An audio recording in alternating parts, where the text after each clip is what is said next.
With that being said, we are ready to begin. The first case today is Almost Family, and no nurses on call.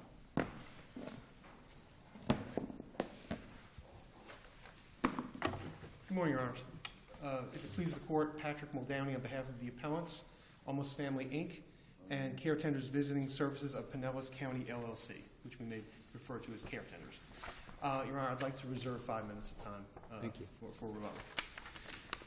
Your Honor, in the instant action, the appellants have sued the appellees, sued the appellee Michelle Sproul for breach of contract with respect to a non-compete agreement that she had signed in connection with her employment by my clients.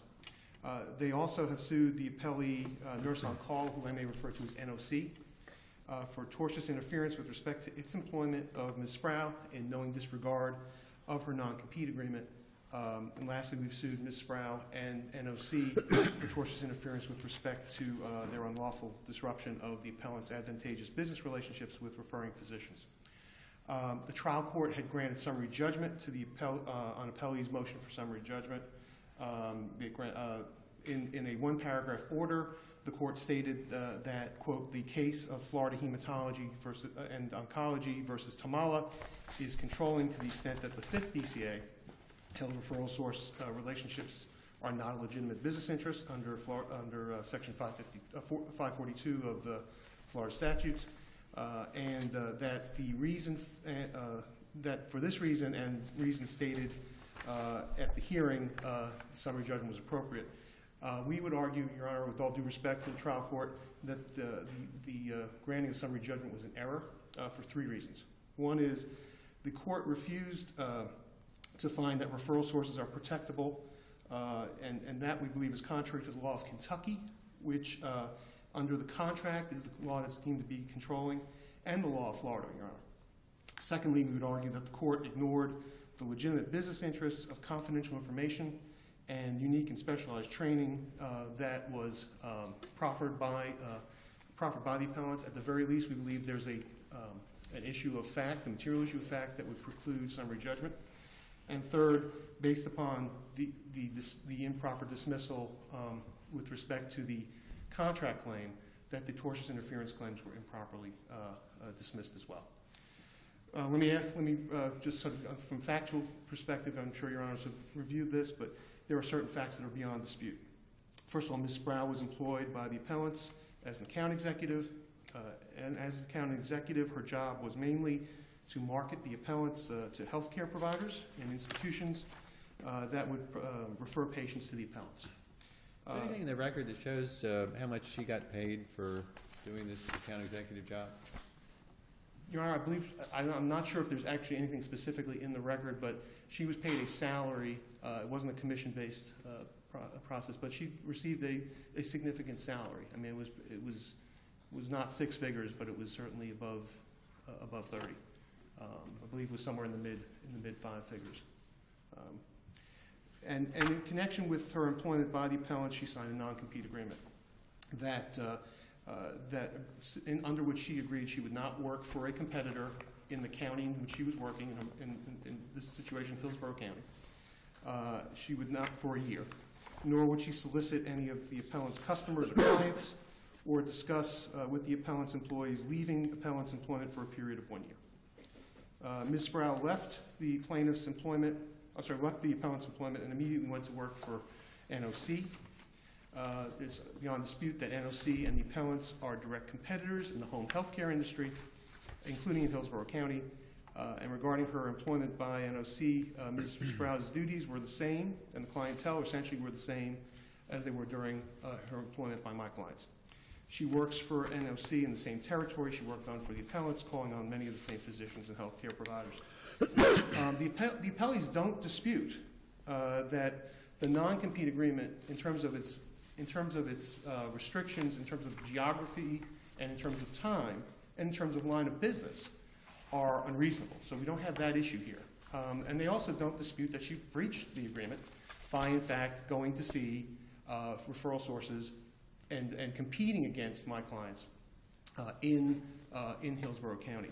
What they do obviously dispute is whether there's a legitimate business interest protected here under Florida law. Now, again, we've argued that the first place you all should look at and the first place the trial court should have looked at is Kentucky. The non-compete agreement states at paragraph 12 that the agreement shall in all respects be interpreted, enforced, and governed under the laws of the Commonwealth of Kentucky. Now, we cited some case law to you in our briefs, in both our initial brief and in our reply brief. In Kentucky, a non-compete agreement is enforced as reasonable if, on consideration and circumstances of the particular case, the restriction is such only so as to afford fair protection as to the interests of the covenantee, and is not so large as to interfere with public interests or impose undue hardship on the party restricted. That's out of the Central Adjustment Bureau case, 622 Southwest 2nd, 681. Cases we cited, including that case talked about the fact that a covenant not to compete should be enforced so as to prevent a plaintiff from taking employees, prevent employees from resigning and attempting to pirate away the clients and business relationships after the employer has expended effort, time, and money in training. Was the issue in Central whether or not a non-compete clause contract signed after employment was valid? Was that the issue in that case? I believe that's so, Your Honor. But again, the general principle is that they enforce these matters. It is enforced if there's a reasonable business interest being protected, and it's not, and the restriction itself is not so unreasonable as to impact on the public interest or on the individual it's being enforced against. The other cases we cite include the Hammonds versus Big Sandy Claims Service case, which enforced a non-compete agreement to protect an employer from an employee, a former employee, undermining its relationships with its clientele. Now, I know the appellees mentioned in their brief that we allegedly had said that the law in Kentucky and Florida are the same. Your Honor, we did not say that. I believe if you look at the hearing, if you look at the record below, and you look at our briefs, what we were saying was Kentucky does not specifically address the issue of referral sources. I mean, they do not have a case that we found, and I don't believe my esteemed opponent found any case either where it talks referral sources are not protected or are protected. But if you look at the law of Kentucky, the law of Kentucky talks about business interests, protecting legitimate business interests, and talking about, is the non-compete necessary for that interest? If you look at various courts, including the Middle District of Florida in the Electrostim case, which we cited in our brief, the Electrostim case talks about plaintiffs, customers, or clients within the contemplation of that restrictive covenant included doctors and other clinicians who were basically referral sources. The Electrostim case involved durable medical equipment salesmen.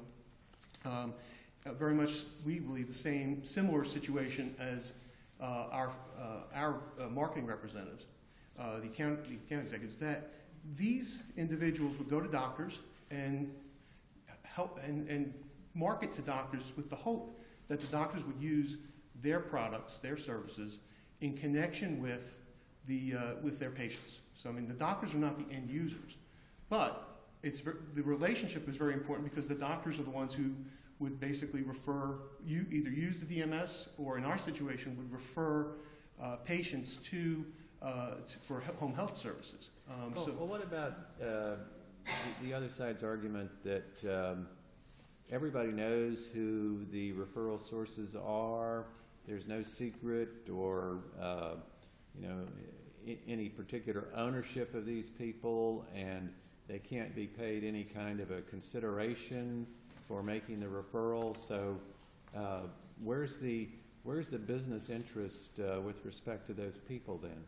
Well, I think, Your Honor, we would take exception with the idea that while people know who the doctors are, what the doctors' preferences are, how the doctors want to be marketed, individual specific idiosyncrasies about the doctors and their practices. Those are things that are not publicly available, and those are things that are developed over time by going and seeing the doctor, getting to know the doctor, building the relationship with the doctor. That information is not publicly, I would say, it's not publicly available without pushing and trying for it. It's not like you can open up a book and find all that kind of What's information. an example of a particular preference or idiosyncrasy of a doctor that would make a difference in this business? Well, I think in terms of how they want to be approached, what their, in terms of what the preferences are of the person who may, in their office, may make the decision. Sometimes, in a lot of these places, the doctor is not the decision maker in terms of referring. It may be a nurse in the practice. It may be a physician's assistant. Those kinds of idiosyncrasies, things about what the doctor wants for their patients in terms of how they want their patients approached, how they want them treated. Those are things that are not in a book. And you can go to the yellow page, or you could go to the medical practice directories and find that information in terms of who's in that location. But what those people, how those offices operate, what annoys a doctor. You don't want to go in there and do something that's going to annoy the doctor and not necessarily, and which may in fact hurt your business. So those kinds of things in terms of what the doctor prefers, in terms of how you approach him, how you approach him or her, I should say, how you approach the patients, the types of, who the real decision makers are in the office, who are the people you need to develop the relationship with in that office. Those are all things that are not publicly available, as opposed to information about who they may, how many people they may have referred to whom a year ago. What you need to know is what's going on at that point in time in terms of the development of that relationship. If you look at the testimony that was produced in the record from the CEO of Nurse on Call, I mean, he actually did say that they put together information concerning doctors and referral sources. And then when I asked him about, well, could I see that? He said it's confidential, which is exactly what we're trying to say here. Now, he tried to walk it back later in the deposition, and I know the appellees had mentioned that in their brief. But before he realized that, gee, I may have stepped in this, he said, this is confidential. The information about the specific referral sources are the kinds of things that you develop in that contact between the account executive and the referral source. The third DCA in the Nieves-Garcia matter looked at that type of information as being protectable as well. We would argue that, Your Honor, that if you look at Kentucky law, that if you look at the Electrostim case, you look at the Wellspan case, which is out of Pennsylvania, they recognize that these business relationships, that these referral sources are business relationships. Even the Tamala case, which the appellees rely upon, states specifically, the court acknowledges that the referral sources at issue in that case, quote, are perhaps appellant's most crucial business interests, close quote. As the Kentucky courts have stated in both the Central Adjustment Bureau and the Hammonds case, protecting business relationships from being pirated away by a former employee is a legitimate business interest that may be protected by a non-compete. And that should be enforced under Kentucky law. We believe the trial court improperly failed to do that, and thus the trial court's grant of summary judgment was an error and should be reversed. Even if you looked under Florida law, though, Your Honor, there is, while they have the Tamala case, we would argue with all due respect to the 5th DCA that's an incorrect decision. That when you look at, first of all, the 3rd DCA in the Torre Grossa case did reference the fact that the referral sources were in fact protectable interests. The Supreme Court eventually in the Tamala case took it up initially on a conflict between the 5th and the 3rd, then backed away from that and dismissed it for lack of jurisdiction, which provoked, as you may have seen from the case law, a rather vigorous dissent from, I believe it was Chief Justice Lewis, talking about how this was really a conflict, that we had a situation here where you have one district that says, as part of the decision to enforce a non-compete, that those referral sources were protectable interests. And then you had the 5th DCA finding that the referral source was not protected. They based it on what we would argue was an overzealous bootstrapping of the Sanal case, which in the first DCA had found that non-identified prospective patients were not protectable. So the Fifth DCA said, well, if that's the case, then referral sources are not protectable because they're a gateway to that. But we would argue that's not the analysis. The analysis here is the referral sources are an existing, ongoing, identifiable relationship. It's a business relationship.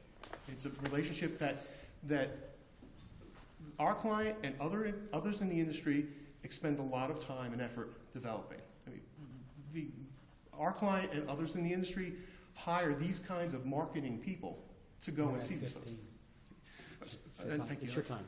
Okay, no, I appreciate it. But I just wanted to argue, even under Florida law, we would argue that the Tamala case is wrong, is incorrectly decided.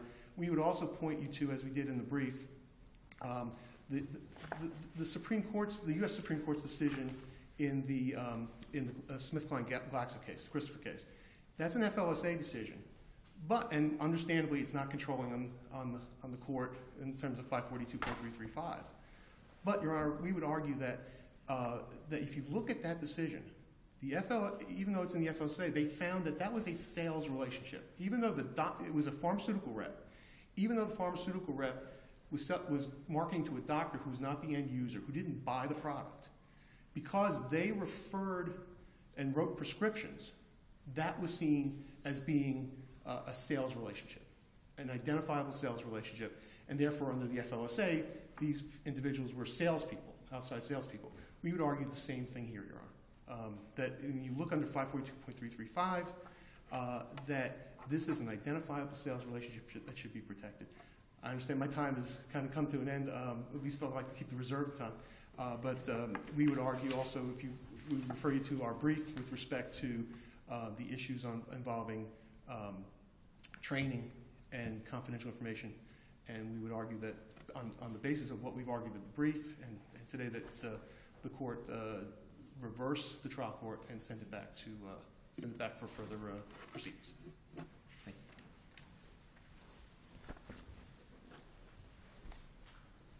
you. Good morning, Your Honors. May it please the Court, my name is David Potter. I'm here on behalf of the appellees, Nurse on Call and Michelle Sprout.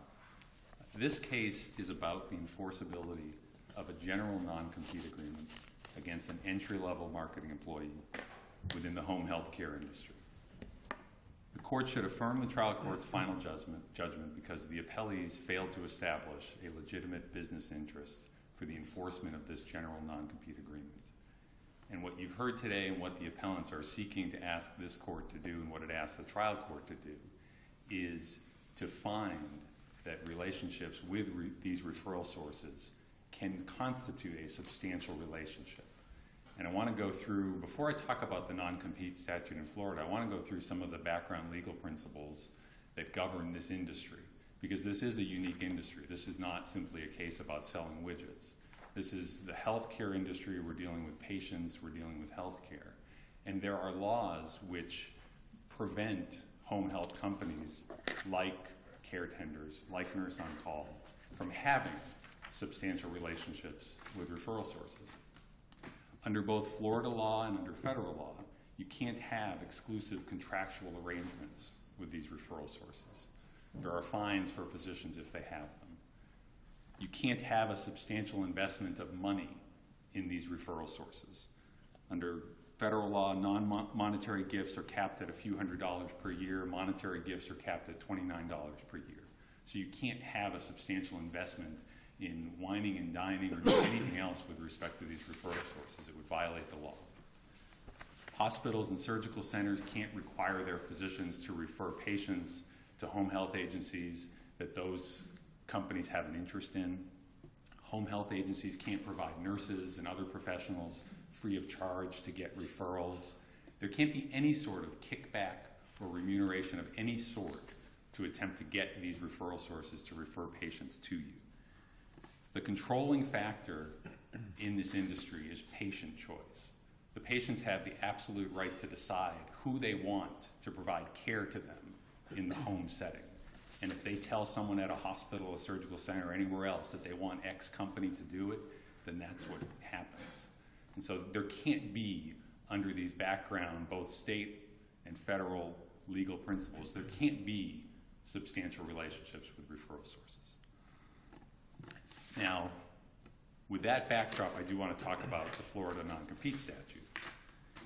And I think, as we all know, to enforce a general non-compete agreement under Florida law, you have to plead and prove the existence of a legitimate business interest. And the one that we're talking about mostly here today is substantial relationships with specific prospective or existing customers, patients, or clients. And there's a couple of words in there that I think are very important. One is substantial, which we've talked about some already, but the other is specific. It's not just any prospective customer, it's a specific prospective customer. Now, under the plain language of that portion of the statute, it doesn't say anything about referral sources. There's no specific protection for referral sources in the statute. Are they considered in the nature of a customer? Well, one could argue that they're in the nature of a customer, yes, but we'd suggest that they're different than a customer, and especially different than a customer in this industry, because a customer has that buy-sell relationship. That doesn't exist with referral sources, and it can't exist. So when they say that we admit that we violated the agreement by Ms. Sproul coming to work for us and soliciting referral sources, I think that's probably respectfully an overstatement, in that the agreement doesn't say anything about referral sources. The agreement talks about customers and clients. Now, they use that as shorthand for referral sources, but we'd suggest that it's very different, especially in this industry. Now, the decision of the trial court in this case obviously followed the Tamala case from the 5th DCA. And that case is consistent with the principles that I've been talking about so far, and certainly... Let's just clarify for me, because the judge cited that case, but then also said, and for the reasons set forth in the hearing. Were the reasons set forth in the hearing different from the holding of Tamala? If you look at the hearing transcript on the whole, I believe the answer is yes, and I'll explain what I mean in a moment. If you're looking for, was there a portion of the hearing where he said, here are all of my reasons, and it was more than what was stated in that order, probably not. But I think a fair reading of that transcript addresses some of the issues that Mr. Muldowney has brought up in terms of confidential information and training. And maybe I'll talk about those a little bit right now while we're talking about that point, because obviously the appellants take the position that the trial court erred by not specifically addressing confidential information and not specifically addressing training in his order. And we'd suggest that that's not well-founded for a few reasons. First of all, if the relationship with referral sources is not protected for the reasons that I've talked about, for the reasons that we see in the Tamala case, then information about those referral sources and training with respect to those referral sources also can't be protected. And this case really is all about the referral sources. And when you look at the confidential information and the training that they've alleged, and I believe that they acknowledge as much in their reply brief, and in footnote 5 of their reply brief, in part, they say the intent behind the non-compete agreement is to protect the appellant's investment in 1, developing and maintaining relationships with specific referral sources, 2, compiling valuable business information about those referral sources, and 3, training its marketing representatives and equipping them with appellant's business information, the business information about the referral sources. And so if the relationship can't be protected, information about the referral sources can't be protected, and training with respect to those referral sources can't be protected. And so the trial court asked appellant's counsel at the hearing whether, if he determined that Tamala applied and that referral sources were not a protectable interest, would that dispose of all of the claims? And Mr. Muldowney, I believe, answered yes, it would. And I believe that what that recognizes is that although it's been cast as 3 separate interests, it's really one interest. And if the court found that Tamala applied and found that the relationship with referral sources was not protectable, then the other interests also are not legitimate business interests that can be protected as well. Now, even setting that aside, if you look at the evidence about training and the evidence about confidential information, I'd suggest that the evidence on summary judgment showed that those were not legitimate interests that the court should have recognized. With respect to the training, I mean, as we know, it's not just any training that qualifies as a legitimate business interest. It's extraordinary training. It's something that goes beyond normal, ordinary, customary training. And the evidence on summary judgment was undisputed that the training that Ms. Sproul received at Care Tenders was training that was given to all marketing representatives at Care Tenders. It was training that was given to almost all employees at Care Tenders, period. It's also undisputed on the record below that the training that Ms. Sproul received at Care Tenders is very similar to the training that all marketing representatives get at all of these home health care companies. And part of that goes to the issue that was discussed a little bit ago about the fact that there really is not much that's confidential in this industry. And I want to talk a little bit about the exchange before about whether these lists in some way can be confidential, because the information in this industry is not confidential. Who gets these referrals? The market share of these various companies is publicly available information. Up until 2010, it was on a federal government website. It's not on there anymore, but since that time, you can purchase it from private companies, and that's what these home health companies do. They buy that data to see who's getting the referral sources. The identity of the referral sources is clearly not confidential information. It's on the Medicare website. It's on the internet. It's no secret if you're in the home health industry who you're targeting. You're targeting mostly elderly people who are on Medicare, because that is who is paying for the services.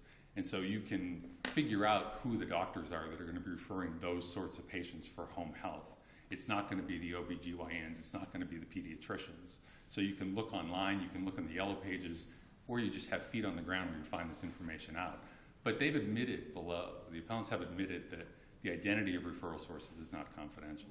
Now, with respect to Mr. Clift's testimony, Mr. Clift is the CEO of Nurse on Call. He was deposed in a case in which Nurse on Call was not a party, and he was asked questions about the process by which he compiles his list. And it would probably be helpful just to say what he said briefly. When he was initially asked how is the list compiled, he did answer, as Mr. Muldowney said, "I'm going to say it's confidential how we compile our list." Questions continued. He was then asked, "But I'm saying again, how you put together this list you consider to be something that's confidential to Nurse on Call." Answer, "I'll back off my statement. How we put together," and then he goes on to tell them. He didn't ultimately say that was confidential information, and he told them how they put together that list. But the things that we heard today, Mr. Muldowney said, is not confidential information in terms of how folks like their patients to be treated. That's information that any marketing representative can walk into any office and talk to those folks at the front desk, the discharge planners, and get that information. And the evidence below is undisputed that Nurse on Call had already been in this market, which was Hillsborough County, for 5 years before Care Tenders was. They'd already been getting referrals from these same referral sources. Their representative admitted at her deposition that there's no evidence that Ms. Sprout took with her any sort of list of these referral sources with all of this alleged confidential information, or that she was using a list like that in some way. In fact, the appellants admitted below that with respect to confidential information that they have no evidence that Ms. Sprout took anything with her, was using anything specific that they were complaining about, and in fact acknowledged that the confidentiality provision that's contained in the non-compete agreement, that provision itself would protect any interest they might have in confidential information, but it wouldn't support the enforcement of a general non-compete agreement. There was some discussion about Kentucky law and whether that applies. Respectfully to Mr. Muldowney, I believe he did acknowledge at the summary judgment hearing that the law of Kentucky and the law of Florida is not different. And he acknowledged that there's no specific case that addresses referral sources, but if you look at Kentucky law and how it goes about deciding whether to enforce non-compete agreements, Kentucky law looks at many of the same things that Florida law looks at. It looks at whether there is some interest that's being protected, an interest of the employer. It looks at the public interest with respect to that particular non-compete agreement. But also importantly, in many ways, Kentucky is more favorable to employees than what Florida law would be, because under Kentucky law, you can specifically consider whether there's an undue hardship to the employee who has signed that agreement and committed to do or not do certain things. And so if anything, Kentucky law is more favorable. But the trial court asked a couple of times, and in the end, the last question even said, I believe that Mr. Muldowney has acknowledged that they're not different. They're not different. And there's nothing under Kentucky law that indicates that this case would come out any differently under Kentucky law than it would under Florida law. So in the absence of any authority that shows it would come out different, it's really sort of a red herring to suggest that Kentucky law applies, and it was error to not recognize that and apply Kentucky law. With respect to the tortious interference claims, to prevail in those claims, the appellants would have to show some sort of relationship under which they have legal rights. And we'd suggest that in the absence of an enforceable non-compete agreement, they can't prevail on that claim as well. And that was another thing that Mr. Muldowney was asked below by the trial court, was essentially, if I find that Tamala applies, if I find that there's not an enforceable non-compete agreement, does that dispose of all 3 counts, which would include the 2 tortious interference counts? And he acknowledged that it would. And so there was no error by the trial court in granting summary judgment with respect to those claims as well. To talk a little bit about Tamala and the reason that I think Tamala was correctly decided and why this court, I believe, should follow Tamala. What you had in Tamala was a doctor who signed a non-compete agreement, and then that agreement was attempted to be enforced against him. And the issue there, similar to what we've been talking about here, was referral sources. And what the court found was that a relationship with a referral source is not a protected, legitimate business interest. And it based it primarily on the plain language in the statute. And we talked about it before, substantial relationships, specific prospective or existing customer, client, or patient. It relied on the Sanal case, and I think rightfully so. It wasn't bootstrapping. I mean, what Sanal said, there it wasn't referral sources. There it was someone trying to enforce a non-compete with respect to all prospective patients within the geographic area. And what Sanal said is that you can't protect a relationship with unidentified patients. It has to be specific patients is what the statute says. And so you need a specific prospective patient you're talking about. That was Sanal. And then in Tamala, what the group there tried to do was take the losing argument in Sanal one step further to say that somehow a relationship with a referral source could be protected, even though the referral source is providing, and this is what Tamala said, a stream of unidentified patients. Well, if the relationship with the unknown prospective patient can't be protected, then how can you protect one step removed from that, which is the referral source who provides that unidentified stream of patients? With respect to the Smith-Kline versus Beecham case, which Mr. Muldowney had referenced, and that's obviously a United States Supreme Court case interpreting the Fair Labor Standards Act, we'd suggest that it really has no applicability to this case. It obviously doesn't address anything to do with Florida's non-compete statute. To the extent that there's an argument by analogy, we'd submit that the analysis in that case, on general terms, would support the analysis that we're suggesting the court needs to engage in here, which is to look at the plain language in the statute and apply that within the context of this specialized industry. What the Supreme Court did in Smith-Kline-Beecham was they looked at the language in the FLSA, and they had to find out or determine whether or not this person who was not making a traditional sale but was getting commitments of sorts from folks, whether that constituted a sale. They looked at the plain language of the statute and said that sale was defined very broadly. It was any sale, there were a number of other words, and then it ended with other disposition. And what the court hung its hat on was this broad language in the statute, and that an other disposition could be more than simply a traditional sale. And what we're suggesting in this case is when you look at the specific language in the Florida statute, it cuts in our favor, not in theirs. There's not broad general language that protects all sorts of relationships. It's very specific, substantial, specific relationships. And especially in this highly regulated industry that I talked about, it would be improper to say that companies like this could have these substantial relationships because it would simply violate the law. Unless there are any other questions, we'd submit that for the reasons I've stated today, for the reasons that are in our brief, we would ask the court to affirm the trial court's decision. If the court were inclined to decide that referral sources were somehow protectable, we'd suggest that the proper posture at that point would be to remand to have the court decide whether any of those relationships were substantial in this case. Thank you. Thank you.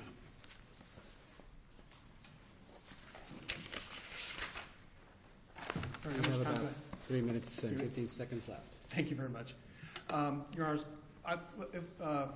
Mr. Potter brought up the issue of looking at the statutory language. And to talk about the Florida statute, if you look at the statutory language, where 542.335 talks about the legitimate business interests that are protected and lists 5 of them. But the statute says that legitimate business interests include but are not limited to. So those listings are examples only. And that's one of the areas where we believe that the Tamala case was incorrectly decided, because this relationship is recognized even by the Tamala court as being a substantial business relationship. Does the legislature, by the use of specific language in subparagraph or subpoint 3, substantial relations with specific prospective or existing customers, suggest that that preempts that part of the field, so that include, that is not limited, doesn't mean unknown relationship with unknown customers and the like? By using some specific language, how do they kind of define the nature of the field that we're to look at? I think, Your Honor, I would agree with you on that, but the issue is the relationship we're looking at is not that customer relationship. We're looking at this referring relationship, which is a specific identifiable relationship, which, again, as we cite in our brief, is been addressed by a number of courts as being akin to a customer or client relationship. And as a result, that is a type of relationship much like the existing customer relationship. So to the extent we look at that provision of the statute, that's an example. Then a like relationship, which would be this relationship. When you have a customer, usually there's an exchange of consideration.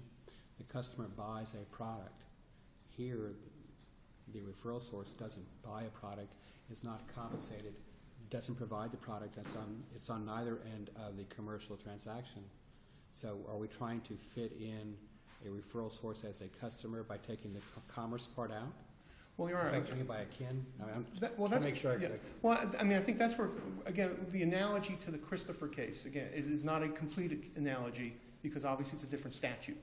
But that type of relationship is a sales relationship in the sense of, as Mr. Potter mentioned, patients do have choice. If a patient wants to use another home health agency, they can. But there's nothing in the record that would suggest that, and I think it's a matter of common sense, that if a doctor refers somebody to a particular agency, more likely than not, and in most cases, that agency is going to be the one that the patient uses. And it's very similar to, in the Christopher case, prescriptions. I mean, if a doctor prescribes one company's type of medication, the patient conceivably could say, well, I really would prefer to have another company's. So, but more likely than not, if the doctor says, I want you to take this medication, they're going to take that medication. Same thing here. It's just a natural progression here. And again, as a matter of common sense and in logic, this has to be a significant interest, because all our clients have these marketing reps who go out and meet these doctors. And if this was not such a valuable relationship, the record shows that when Ms. Sproul went to Nurse on Call, they agreed to indemnify her in connection with any claim that might come against her in connection with the non-compete. So if this was just an entry-level, not significant person to be involved with, they would not be having that kind of a guarantee for them. And so that has. You should wrap up, so I'll let you go a little bit longer. I will. But again, we just would say that's the relationship in that connection. On Kentucky law, I'd like to just, if I could, just say the choice of law provision is under case law, Florida case law, is controlling, unless there's a showing that there's a violation of a strong public policy. There's been no evidence in the record. We'd argue none of the arguments that were advanced by the appellees in any way show that there's any strong public policy that would be impacted here. And as to the issue of